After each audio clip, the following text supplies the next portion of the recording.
Welcome back to Lucore Automotive Services. Yes, this is the Lincoln that I just had running earlier today. Yes, I just pulled the transmission back out of it because we ran into an issue. If you want to know what it is, stick around. Click like, subscribe, leave us a comment below. Wow. Tell you, this stuff's never easy.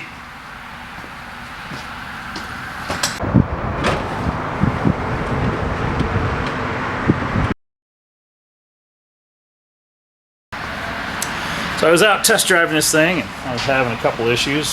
One was a noise turned up, and I have pretty much determined that the aluminum separator plate that goes in between the engine and the transmission is rubbing our new flywheel. I'm going to pull the flywheel off. I'll show you why it's rubbing and what we're going to do to resolve the issue so that we can put it all back together. On top of that, I had it sitting on the alarm rack over there and it just started dripping coolant on my head. And I'm like, well, where is that coming from? And then I walked away and I came back and it was just gushing out. And the O-ring that goes in the heater tube on the back of the cylinder head started to leak. I'm like, well, poop. So, pulling the tranny out is going to serve two purposes. One, I can get to that coolant leak. Two, I can fix my transmission to engine plate clearance issue. I'm glad I found them both at the same time, because had the coolant leak not started to leak while I was in here, I would have pulled the tranny out to fix the noise and put it all back together, and then maybe a week later the coolant leak would have popped up. So if you're gonna look at a silver lining, I guess that's it.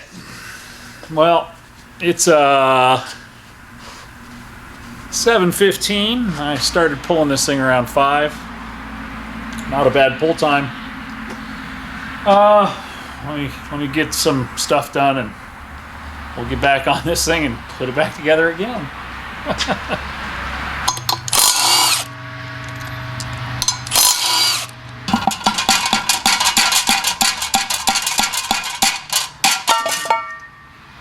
Hey, look at that. It's rubbing right there. Ain't that a son of a biscuit?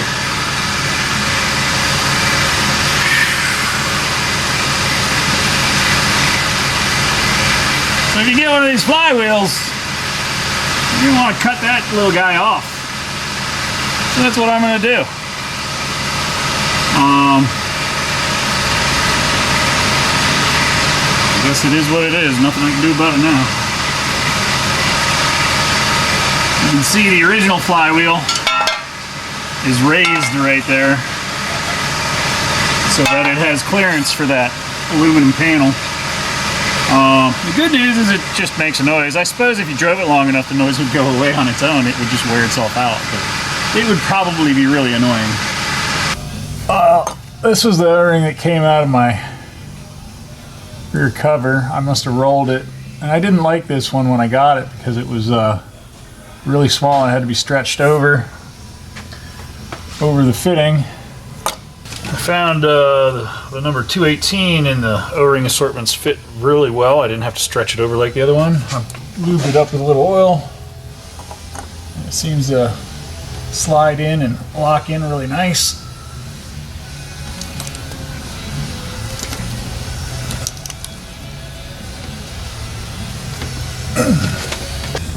Feels pretty good. This housing's a bear to get off, by the way. I ended up pulling the idle air control off to gain access to the bolt that holds it up top. I was originally thinking about pulling the dryer off the firewall, but I don't have the tool handy to do that, and it would have still been a pain in the rumpski. So I pulled the tranny because I had a noise. I figured I'd take care of the O-ring and put the bolts back in that, and then we'll address our transmission noise, which anybody who's going to be doing something like this will probably be interested to know this, so they don't have to pull the transmission right after they get the car together. We're going to modify this aluminum spacer, and by modify it I mean we're going to hit it with a big hammer until it fits, because I feel like hitting something. It's funny because I didn't hear that until after I test drove it, so something must have moved to change my tolerances. because when I put this all together and was rolling it over doing assembly, and even when I had it running inside the shop, I did not hear the scraping noise that this created. And yes, this cover only goes on one way. So we're gonna take that raised portion and we're gonna try and work it to the other side,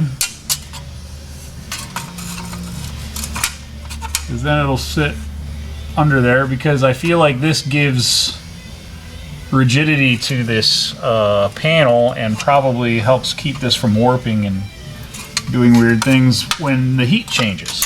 So I could just grind it off, but then will it lose its, you know, that's a piece for stiffness.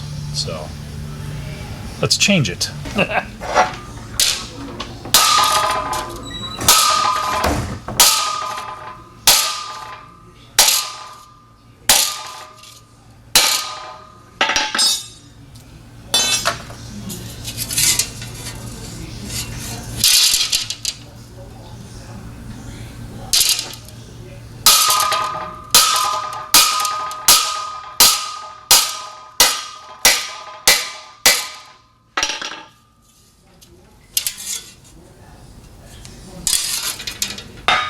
Well, I'm either gonna make it better or I'm gonna make it worse.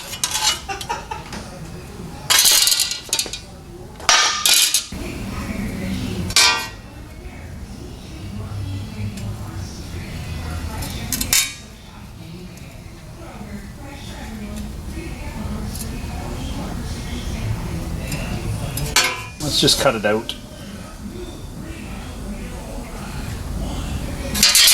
I need a better bead roller.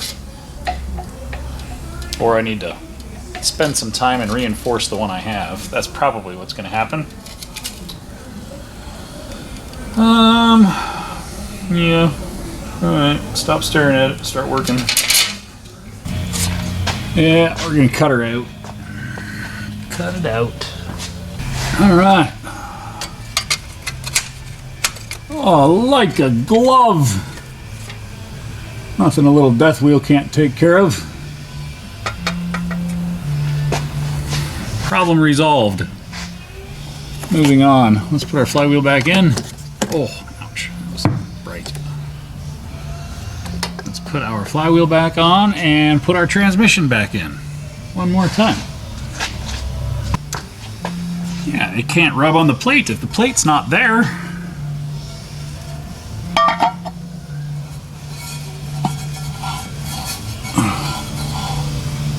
Look at that. If you put a little paint mark on there, you know exactly where to put your flywheel the next time you put it on. Oh, I should probably put Loctite on those again.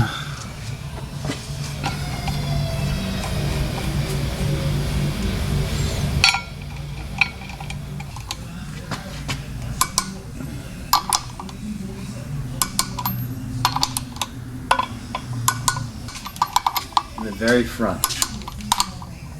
Where yonder alternator is, that you can see on camera.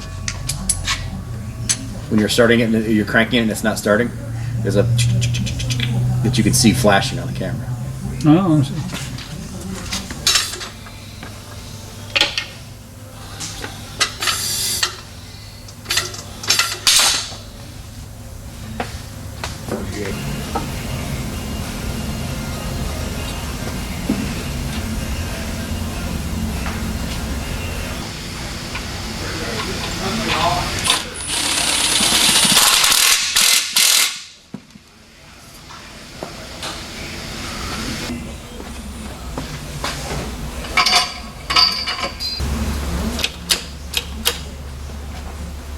Excuse me.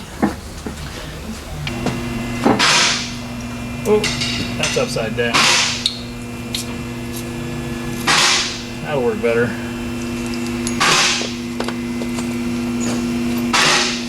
There is a moment when you are working on this car and then you're like, this finicky beast, and you keep starting it like, no. You finally get it started and it coughs and goes, and it literally sounds like it has diarrhea. It's like, You know what that is? It's a transmission fluid going all over the floor out of the cooler line.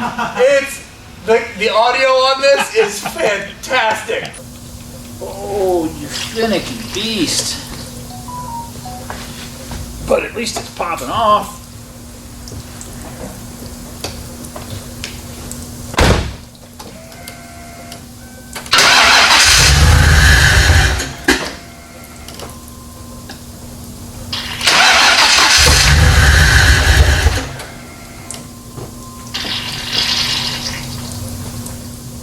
He's literally like just being grumpy, and then you hear.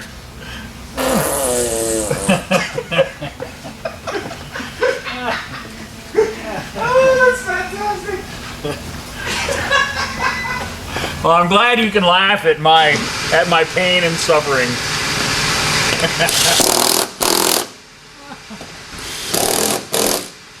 Not every day's easy, I'm here to tell you.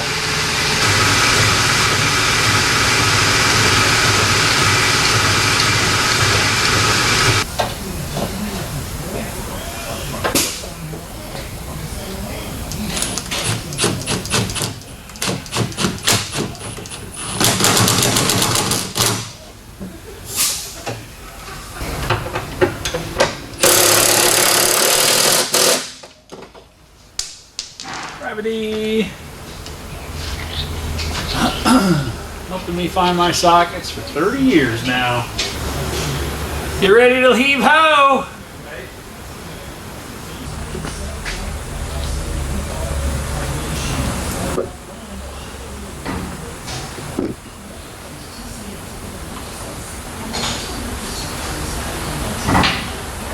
You want to know a trick? Slide 2 pry bars under it. It'll take it right up 2 pry bars. Just wiggle it right on. Young guy wrestling with it. He'll learn. Someday. Alright. It's time for some exhaust. Derek, it's time for isometrics. Is it leg day or is it back and shoulders? Arm day.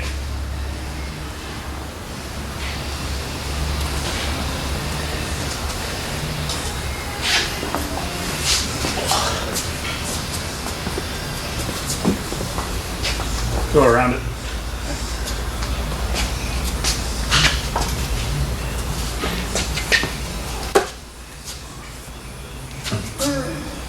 You can probably set part of it up on there. And then I'm gonna need to grab this thing somehow. You got it kind of stable?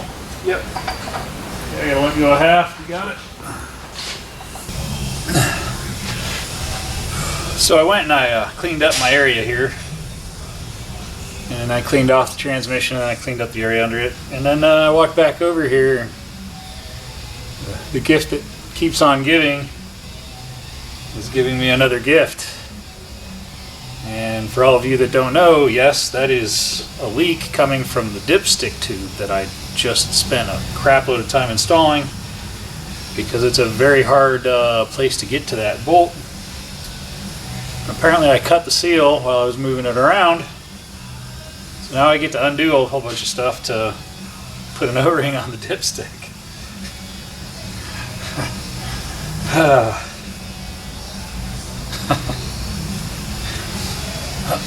Yeah. Yeah, I did that. Alright. Stop complaining about it and fix it. Oh.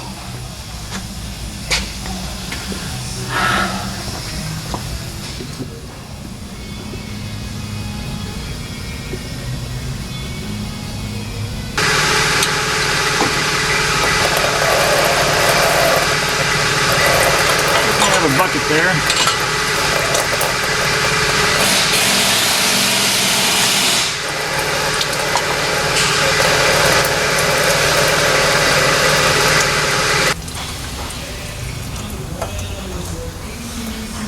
Well, I'm gonna have ATF down to my armpits here in a second.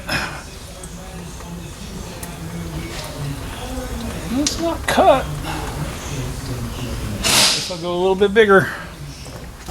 Well, I ran over to the hardware store for an O-ring, and they were all the same size O-ring as what I have.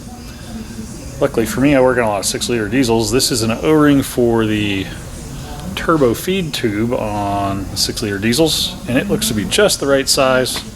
We're gonna make it work because it's got the right cross section, and that's my problem I'm running into. Is it's like a 3mm cross section, actually a 3.5mm cross section, and the ones I have are a 2.5mm cross section, so they're not quite filling the gap, and hence they are leaking.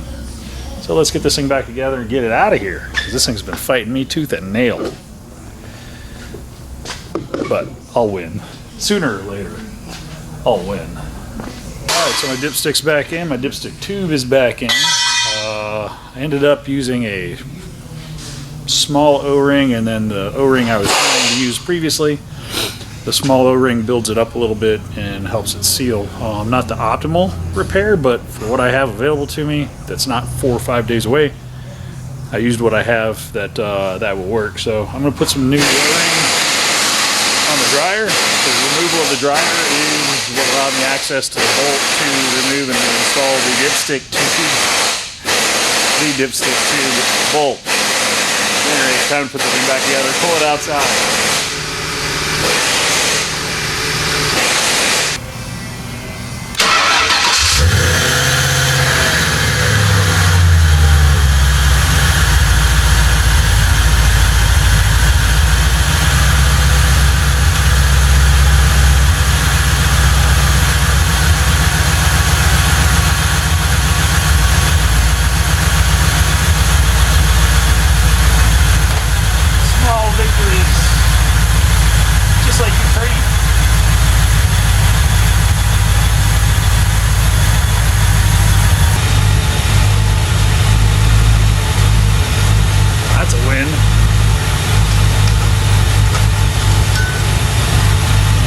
Victory dance after this one's done. Well, that pretty much wraps up this episode with the Lincoln Sport Coupe Mark VIII. It is now wearing a proper forged internals 4.6. It has an upgraded chip for the gears and the transmission. It actually runs and drives out fine after I pulled the transmission back out of it to resolve the flywheel issue, which was rather annoying. But like I said earlier, it was good that it happened when it did because the coolant O-ring failed at the same time, so I didn't have to pull the transmission twice, because that would have sucked. But hey, she runs, she drives, she needs a bath. I did end up putting caster rod bushings into it because they were worn out. Did proper alignment, and now it's ready to give back to the customer. Well, it's time for the customer to pay his bill, which he's not going to like that. But he is going to like driving his car home. At any rate, thanks for watching. Click like, subscribe, leave us a comment below. You have any questions about the things we did on this beastie here? Put them down in the comment section, and we'll get back with you. With that, it's time to move on to something else. Time to move on to something completely different. I'm not sure what that is yet, but we'll get to it. Have a great day. Have a great day, Bruce.